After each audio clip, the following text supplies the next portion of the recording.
look, you've been on the acquisitive trail. I mean, you've done a couple of things that were quite big. You've gone after large assets in Europe, including Just Eat. What happens next? Do you have appetite for more? Francine, pleasure to be here. It's always a pleasure to be here with you. Yeah, very excited, just getting started. We did like $8 billion in acquisitions last year, what included Despegar in Latin America, then Just Eat Takeaway in Netherlands, and then we did La Centrale in France. So it's a good start, but I think we have everything ahead of us. For sure, we are willing. More to come? More to come. More to come? I'm sure. How much money do you have to spend? We have at least $10 billion more to keep investing.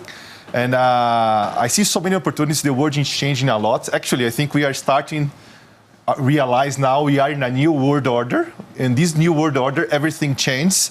And there will be much more growth in AI technology outside the US over the last 2-3 years. All the wealth creation in technology was in US.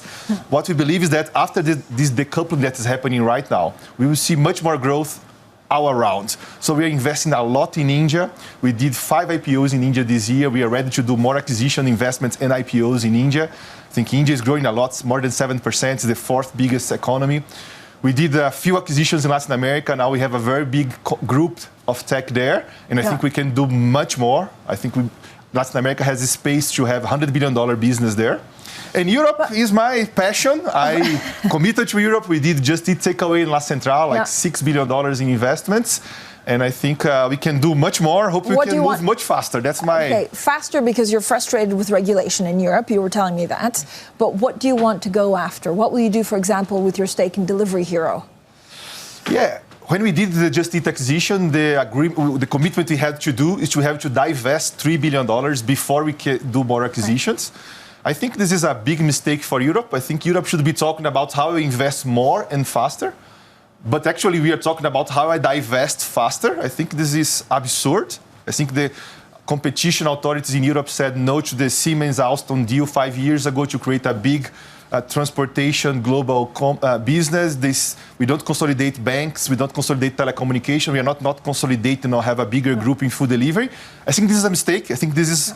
We are behaving as if we were in 1996. We are in 2026, and the world now requires big tech in Europe. So I am legally obliged now to divest the Delivery Hero. What a big mistake. I'm sure because the world changed that Europe is going to keep changing. And understanding that, we have to build big tech here. Fabricio, it's very clear that the Trump administration is here. They're taking aim at Europe because of their treatment with tech and big tech, and because they say on the geopolitical front they're too weak to actually defend something like Greenland. Like, do you agree fundamentally with Trump that the European economy is broken? I see Trump saying, I'm here to defend the interests of the American companies and fighting for that. Fighting for that aggressively, let's say this way. I see other countries also fighting for their companies. And I think the difficult decision that Europe has to do, and they have to do trade-offs that they are not doing today, is to say, we need to have big tech in Europe. Otherwise, the big tech is going to be in China and US. And I don't think these big decisions are being done yet. For example, as I told you, we really need to consolidate and have bigger technology companies here. I don't think it's happening. But it doesn't deter you from looking at other assets. So is there a particular sector that you want to be more involved in Europe? I think that the disruption happening right now is on AI, obviously, and assistants. Over the last 1 to 2 years, we have assistants that answer all the problems you have. But what we really bet now is in assistant that do things, assistant that deliver real work, real things, assistant that you can ask something to them and they can make your life easier.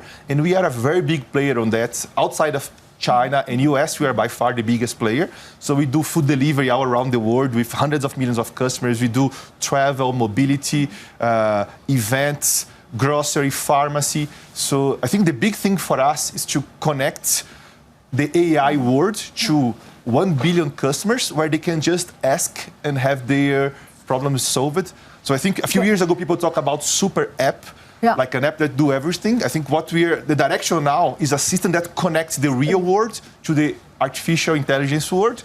And I can't think of a better company to do that outside US than Prosus. Okay, so what are you looking to buy? And actually, if everything goes to plan, and that's a big if, what does your company look like in 2028?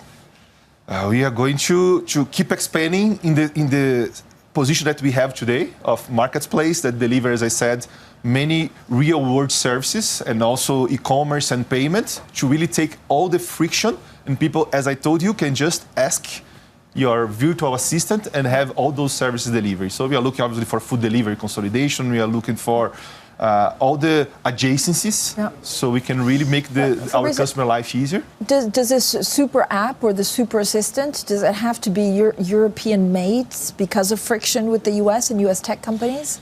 I think, as I told you, it's a new world organization. Yeah. You have to do that on Europe. You have to do that in India. You have to do that in Latin America. You have to have local technology that enable those countries to have sovereignty in this kind of services. And that's the Prosus approach. So we have today a big lab of AI in Europe called Prosus AI Lab. In Netherlands, we also launched the AI House in Netherlands, and we're expanding that in Europe and also in India and Latin America. What happens to your Tencent stake? Do you wind that down? We are a big shareholder of Tencent. We are a big believer of Tencent. We sold a little more of Tencent lately, but I want to reinforce, I think Tencent is the biggest company in China. It's an amazing company. And during the artificial world... Will you sell a bit more? I just announced a few weeks ago that we changed substantially our buyback. So now we are doing a few buyback with Tencent. Yeah. But right now, our buyback is financed more of non-Tencent assets than Tencent. And I think this is very good for Prosus. I think Tencent has an amazing future. Mm-hmm. And remember, in artificial intelligence world, having WeChat, it's an amazing asset. I think what Tencent can do is just getting started. So we are selling much less of Tencent, and we are keeping our buyback. We even increased the buyback, selling other assets with less future than Tencent.